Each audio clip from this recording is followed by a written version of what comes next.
It's good to see everybody. I want to begin my time this morning with you just first of all thanking everyone in this church for the cards, the phone calls, the texts to Bonita and her family at the loss of Drew.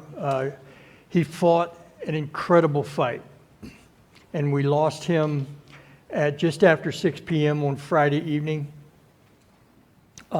The arrangements, the funeral service, the celebration of life will be next week from 10 to 12:30. There'll be a viewing here at the church, and then at 12:30 we will have a celebration of life service for Drew.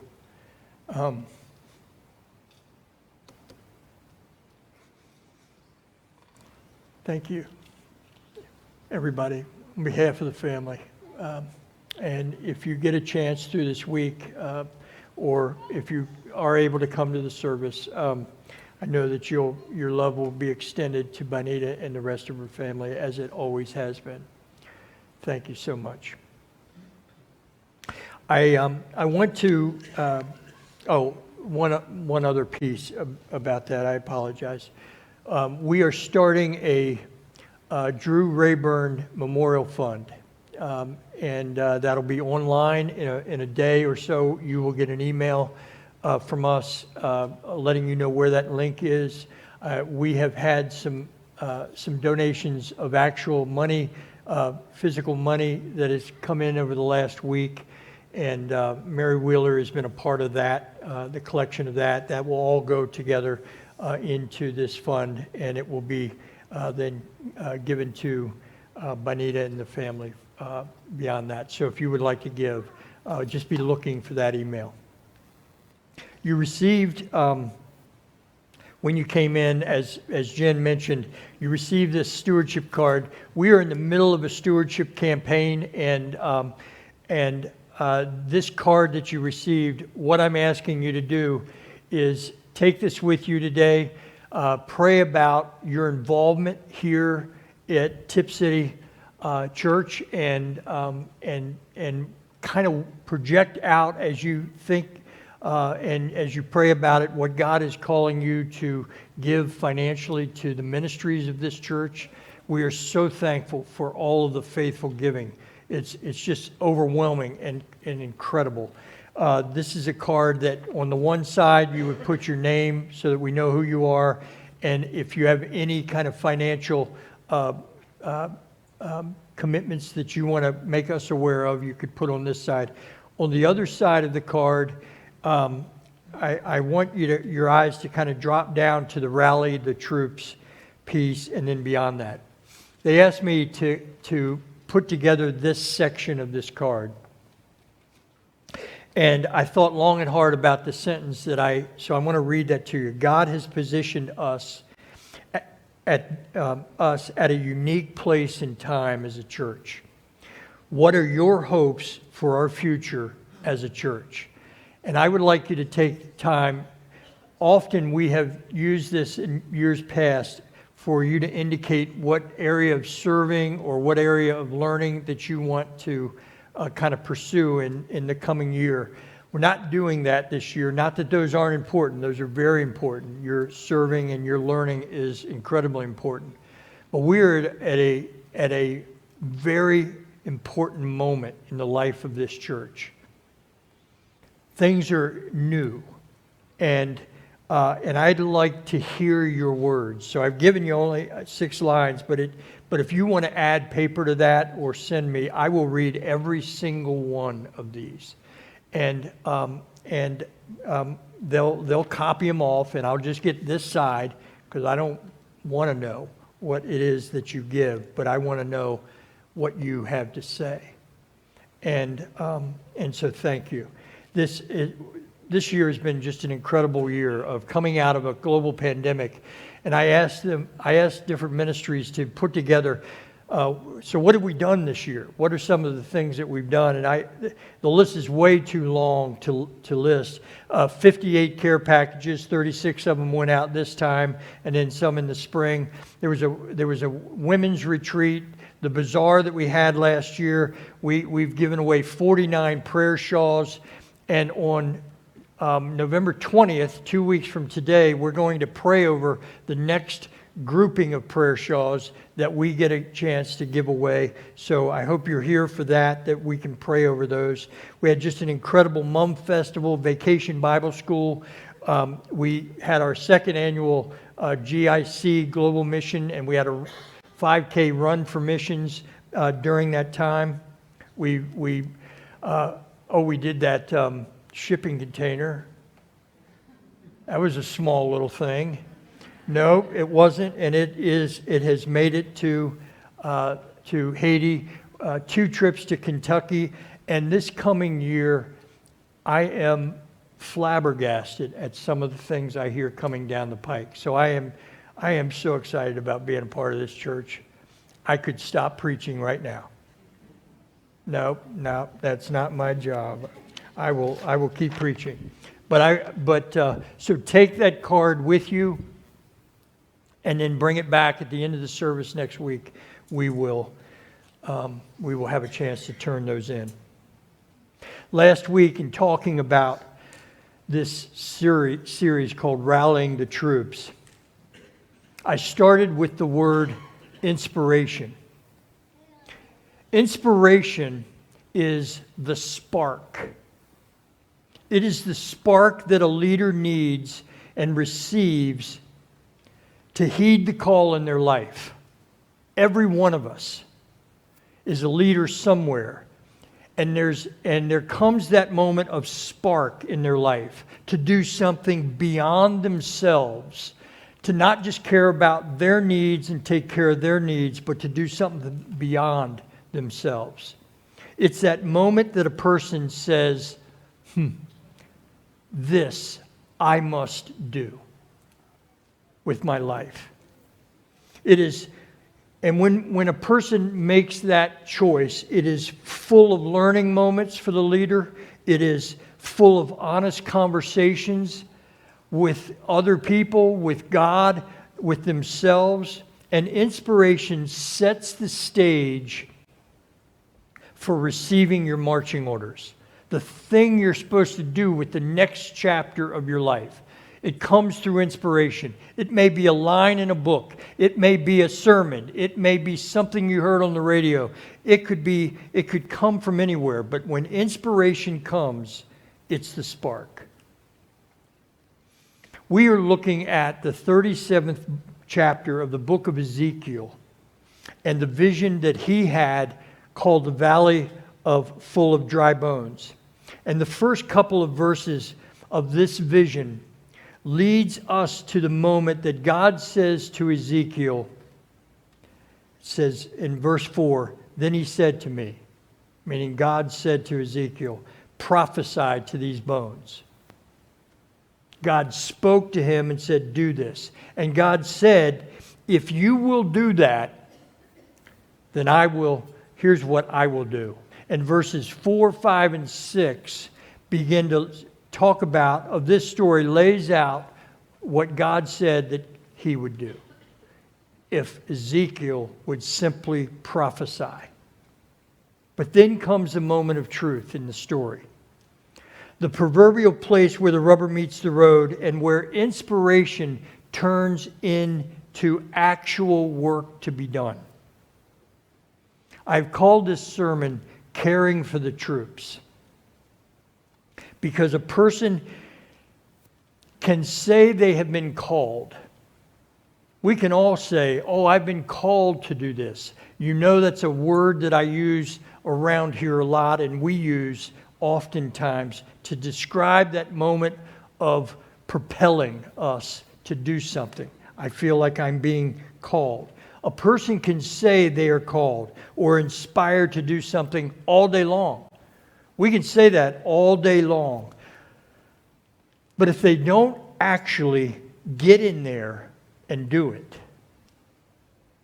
if they do not put the work in, then nothing of significant life transformation ever really happens. We can say it all day long. There is a quote that I came across that I love, and I think it's appropriate for this moment, because here's what the quote says. We judge others by their actions. He did or she didn't do that, or he did or didn't do that. But we judge ourselves by our intentions. I intended to do that. Well, I've been thinking about doing that. And we judge ourselves as if we thought about it, as if it was done. It was a done deal. And that's what I'm talking about here. Oftentimes, we just stop at that moment of saying, I have this idea. And the beginning of care of the troops in this story is speaking over the troops. And that is the moment that the troops begin to receive the care from the leader.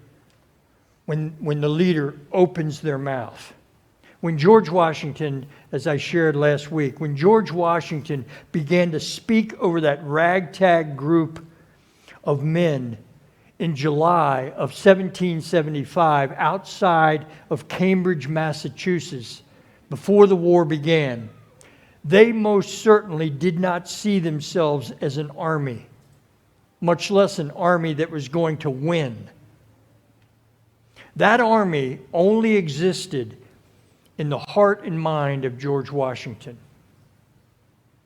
He could see something before any of them could see it. Before they could become an army, they needed to know the thoughts and the directions of their leader. That moment for Ezekiel in verse 7 of this vision came when this happened. So, I prophesied as I was commanded. I know that I'm speaking to a cultural mindset that doesn't want anything to do with being commanded. I talk to people all the time, and I can feel it in their bones. Better not use the word requirement. Better not use the word mandate. Better not use the word do this. Because it's as if we live in a cultural time when you don't have the right to tell me to do anything, right? Here's Ezekiel. So I prophesied as I was commanded. The word commanded means to make firm. The idea here is that everything up to this moment that has been revealed to Ezekiel is still in a soft kind of form. It's still in idea form. It's just an idea. Until the moment that he speaks. Then the vision or the dream begins to firm up. It's because you are putting action behind the idea. I remember hearing a quote from author and motivating speaker and mentor Bob Beal. Bob said this. He said, everyone who has ever taken a shower has had an idea. But it's the one who gets out of the shower and does something about it that makes a difference in the world. I didn't need to hear anything else. Those were my marching orders. I had ideas coming out of my ears. Put the work in. Get it done. Do it. What is it that God is calling you to act upon? That you keep putting off? That book that you're going to write, that 2 of the chapters are sitting in that left-hand drawer, right? That thing that you need to do with your grandchild that you've been saying you're going to do, you keep saying, as soon as I get a little time off.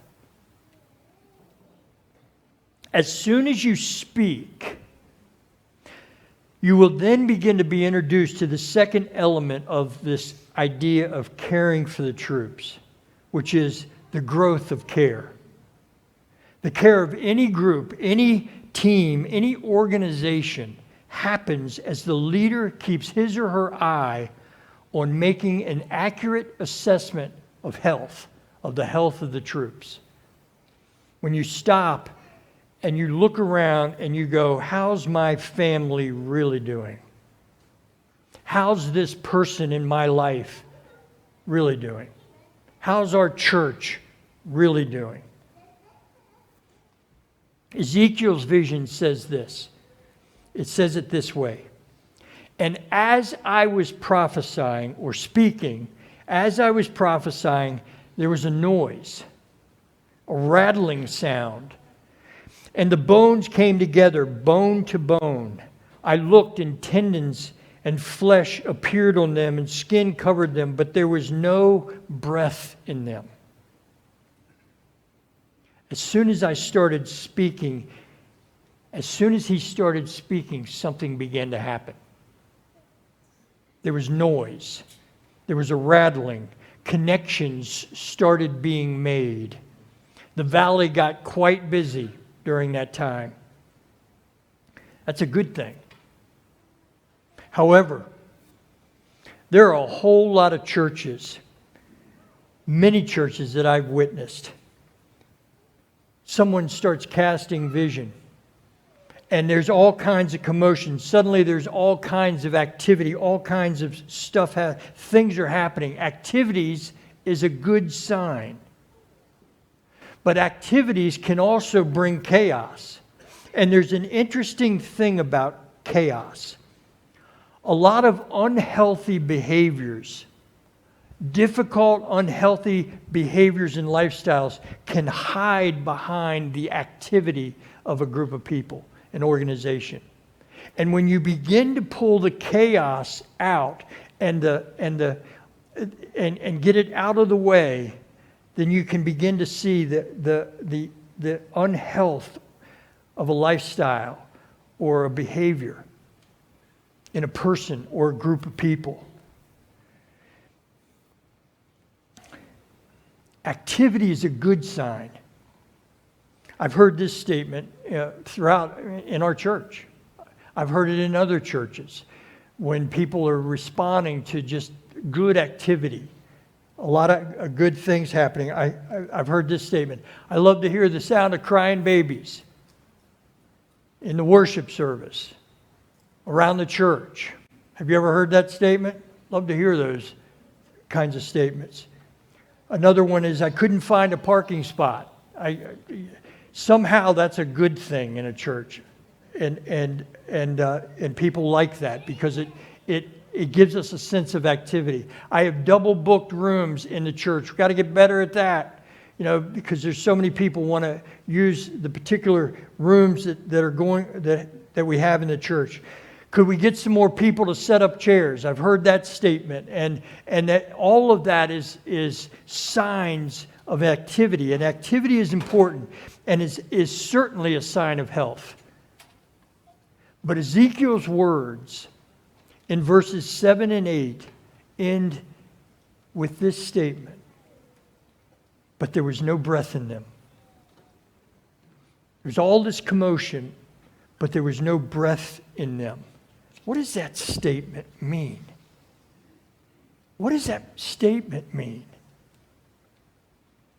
At its basic level, it means that activity is definitely a sign of health, but there is something more that is essential to the health of a team, a church, or a family. Too many churches seem satisfied with activity, but this vision seems to indicate that there is more to us as human beings than just activity. The breath that Ezekiel's vision is talking about gets to a deeper level of health, a more complete picture of healthy recovery in a person. And this begs what I am calling, which is the heart of care, this: going the second mile with the troops. Ezekiel's vision gets very specific here. As the first as the first prophesying or speaking over the bones produces results, there's rattling, there's commotion, there's movement, there's activity, but it was not complete. Here's how it reads. Then he said to me, prophesy to the breath. Prophesy, Son of Man, and say to it, this is what the sovereign Lord says. Come, breath, from the four winds and breathe into the slain that they may live. What these bones needed, even though they had come together, was breath. In fact, God uses the word here, slain. The word slain, which means to kill a person. Ezekiel uses this word to describe the condition of these bones until breath is in them. Meaning, if our lives are just full of activity, even if we have lots of connections and lots of likes on our social media, we are still considered slain in God's sight. It's as if we don't have any breath in us. Have you ever felt that way? Is your life full of activity, but you lack true connection, that connection that fills you up like the breath of air fills your lungs? The breath then comes from the four winds, which means breath can come from, at God's command, from anywhere. Something that fills your life, the breath of life can come from anywhere to fill you. But if it is God-directed breath, it will bring with it life and it will create health in you. And when this breath, which I referred to last week as oxygen for our soul, comes, we begin to see this last element of care in this passage, which is the spread of care, which is recovering to full strength. When a person recovers to full strength, when the troops recover to full strength, Ezekiel closes out this picture that he created for us by saying, in essence, I went the second mile and called on this breath to enter these bones. And it says, so I prophesied and as he commanded me, and breath entered them. Then they came to life and stood up on their feet, a vast army. This is full recovery in this story. This is the picture of what I want to see in your families. I want to see in this church. I don't want to just see activity with people walking around without breath in them. But I'm just one person.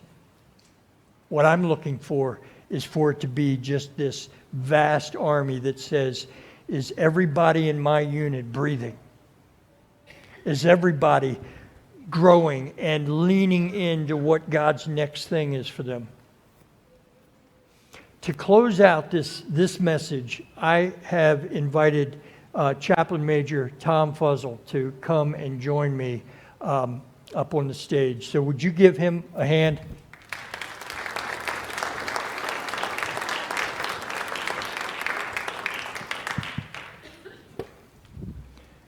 Tom, it's good to have you here. It was, yeah, it's ready to go, I think.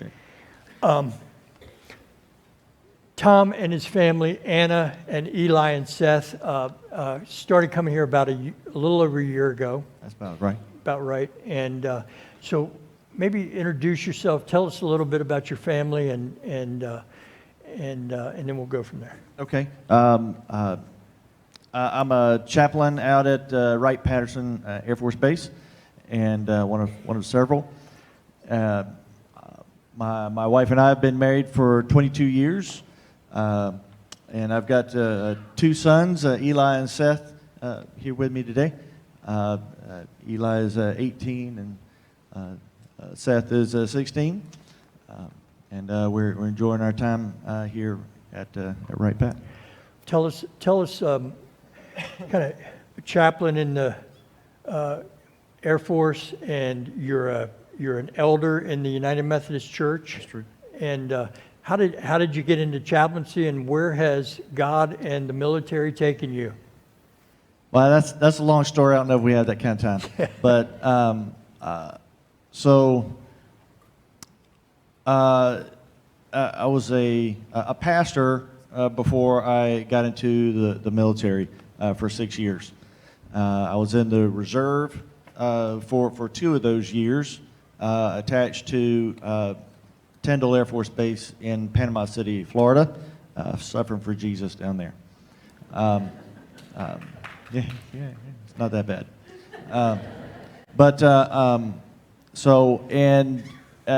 During the time when I was doing those reserve days, and I lived about two hours away from there in southwest Georgia at the time, and when I would go pull duty, I would be doing counseling. I would be interacting with the airmen down there of all types, security forces, mechanics, leadership, all types of folks, and I was around the jets, and I had a blast. I had a great time, and I was like, wow, if this is the Air Force, let's do this all the time. And it just seemed like, fun all the time. And I found out there was some work in there that needed to be done. So ended up coming on to active duty. They sent us to Scott Air Force Base in Illinois, close to St. Louis, Missouri. Spent 3.5 years there, deployed to Kuwait once out of there. After my time there in Illinois, they sent us to Eielson, Alaska. And that's in the middle of the state near Fairbanks. And I think we kind of agree that's probably our best assignment. We enjoyed it. We thoroughly enjoyed it there. Once you get over just the extreme cold, everything else is fantastic. Different than Florida? Yeah. It's a different kind of extreme. Yeah. The other way. But we loved it. We thoroughly loved it up there. And the people were fantastic, and it was a small town feel, and we loved it. From there, we moved to Wyoming, F.A. Warren Air Force Base in Cheyenne, Wyoming, and enjoyed our time there. Spent 3 years there. Then moved down to Florida, Patrick, Cape Canaveral Air Force Base, Space Force Station now, and we got to launch rockets, and it was thrilling to be able to do that and see the backside of that as well, which was a lot of fun. Ministered to a lot of folks down there. After that, I spent a year in Korea as an unaccompanied tour. I left my family in Georgia. They moved to Georgia to be near my mother-in-law and grandma and everything, and in a little town of Valdosta, and they had a grand time in Valdosta. I'm not sure they remembered that I was gone, but I was in Korea and very busy over there doing that work over there. After a year there, we came back together and moved up here to Wright Pat, and have been here for about two years now. Yeah, and I said at the times. first service, both of us are itinerant. My itinerancy has taken me from Arcanum to Tip City, to Greenville to Tip City. And Well, Arcanum's like Alaska. yeah, Okay. It's the same thing. yeah, Dark County is, yeah, it's a little different, but I am so thankful that you're here, and those places that you've been obviously have impacted your family, impacted you, and we're thankful for your service, as we are for every veteran and active service duty as well. And so let me kind of shift our conversation, kind of going off of what I've been preaching on, rallying the troops and the whole idea of leadership and that kind of thing. How important is it for the troops that that the unit leader, commander, do that speaking over thing well? How important is it for them? It's critical. It's very important that the unit leadership be able to. The commander leadership, they've all got several jobs that they do. One of the jobs is, well, they've got several. They have an administrative role. They have they have a kind of a ceremonial role as well, but they also they give their vision, and there's a mission that that they are there to do, and but each commander has a different nuance of what that mission is going to happen, how that mission is going to happen, what that's going to look like, and so they have to express that to the troops. And so they usually do a really good job of doing that. What kind of takes it up a notch is if, in addition to all that, which takes a tremendous amount of time and energy, if they can also build relationships with the individual members, not just the people who are just right there around them, but also the boots on the ground, the ones who are turning wrenches, the ones who are actually flying the planes and stuff. Those people, it helps to interact personally with them as well. And if they can do that, if they can make that relational connection there, that will create in that member a desire to serve that leader and the mission even more. Okay. And so it boosts everything. That's good. As a chaplain, you are somewhat in a catbird seat because you are perceived differently than commanding officers or things like that. How easy or hard is it to see an airman who is just going through the activities and the breath is not in them? They are not, their heart is not in the fight, so to speak. How easy or hard is that? It depends. As a chaplain, even though I'm an officer, I'm one of the few officers around that enlisted people want to see. When the commander kind of walks around, people straighten up and they start doing their jobs and stuff. But not that they don't do their jobs, but you know. But when the chaplain comes around, they're like, "Oh, it's the chaplain. Oh, I can let my hair down and talk with the chaplain," and because the chaplain kind of gets in with kind of the soft side of power, if you will. But we can help the commander with the troops in that way, in building relationships and going into a unit, and I call it checking their pulse. I don't tell them that I'm doing this, but that's what I'm doing. So when I go into a unit, let's say they're working on airplanes.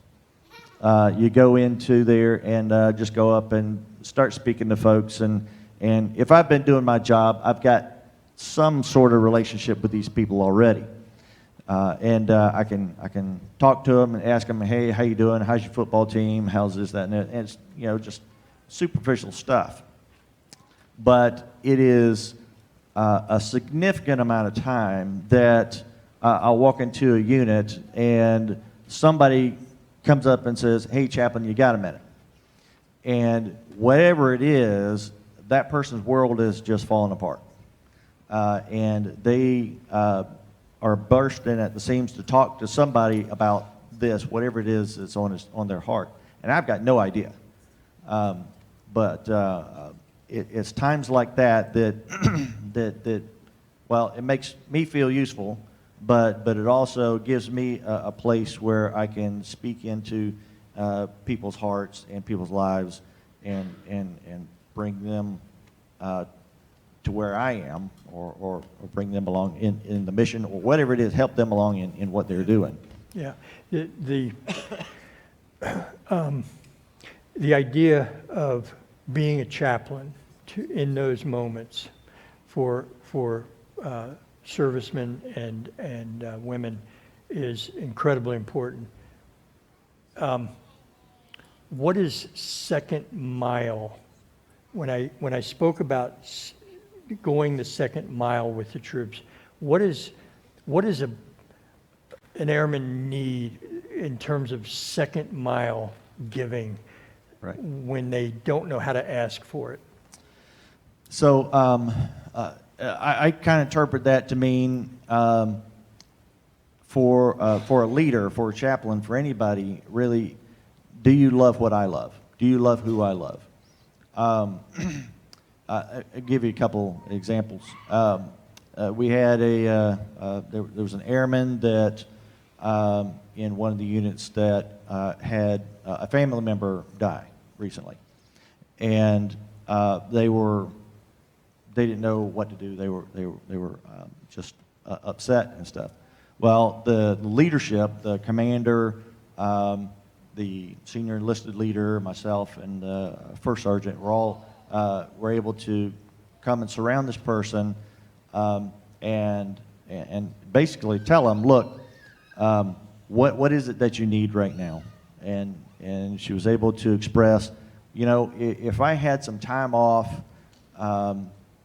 then I could go home and take care of things and get my mind right and everything. This airman was in the middle of some intense training, and normally they would not be allowed to just take time off. But this is extenuating circumstance, so the commander was like, yeah, we'll make it happen. So it's done. So almost like that. So this member was able to go and take care of family things at home, the things that they cared about, and come back. And then resume training. A personal example, when I was in Korea for a year, and for a military member, whenever you're separated from your family, that's when everything falls apart. That's when the washer breaks. That's when the hot water heater breaks. That's when the car breaks. And it's all at the same time. And the kids get sick. And it's stuff, I'm 7,000 miles away. I literally cannot do anything. If I were there, obviously I would do something. But I couldn't. But the people that were around my family came together and joined forces and made sure that those things were taken care of, and that healed my heart. Yeah. When I was way far away, Yeah. they were taking care of me, and they didn't know it. Yeah, and you maybe just answered this last question I have for you, which is, I ended this message with talking about full strength, coming back to full recovery and strength. What does that look like in an airman when they are, what I often use, hitting on all 8 cylinders and they're back to full strength? When somebody's at full strength, they are fully engaged in their job, in the mission. They understand the mission. They are trained in what it is that they need to do, and they are fully successful in what they are doing. They are also taking care of their own stuff. They don't have, or their family issues are at least minimal. They're all that stuff is taken care of. And they're able to reach out to others around them and kind of help lift them up as well, and they frequently do. So it's when someone is at full strength, many times it's exponential. It's an overflow. There's much more to that. They are able to do so much more. So as a chaplain, that's kind of where commanders feel like we can help them, and that's to kind of help bring their people up to full strength so that they can be effective and efficient at their job and the mission that they are doing. That's an awesome way to put it, because when that person is at full strength, they don't only care for themselves and their needs, they begin to help others that are around them. And you're not just talking about military you're talking to all of us. This is how life works, and it becomes really incredibly clear in the military. Tom, I'm very thankful. I'm so thankful for your family being here. It is fun to get to know your boys and your wife and you, and I thank you for your service, and thank you for coming up and taking this interview today. Would you give him? Thank you.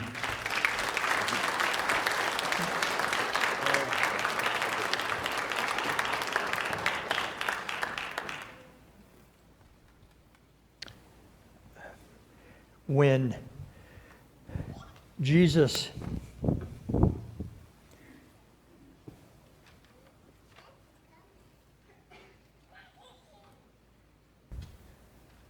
Jesus came to earth, he saw that we were not at full strength. He saw that we were without an ability to get to full strength. And so he did what a good leader does. He gave himself up for the troops. And so on that night that he was betrayed, he left us a symbol. He said, "This is what I want you to remember. I want you to remember that I was whole without you, but I allowed myself to be broken so that I could be given to you, so that you could get to full strength, so that spiritually one day you and I would meet." So he broke the bread and he gave it to the disciples. And he said, "When you take this, when you eat this, eat it and remember me." And after supper,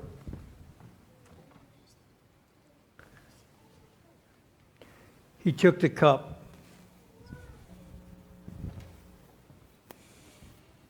And after showing the full extent of his love through the breaking of himself and the symbol of the breaking of himself, he took this and he did one more thing that we could not do for ourselves. He said, "This is a symbol of my blood, which is shed for you, to wipe away your sins, to do away with that which so easily hinders you. Take it and drink it. And as you drink it, remember me, for your sins are forgiven."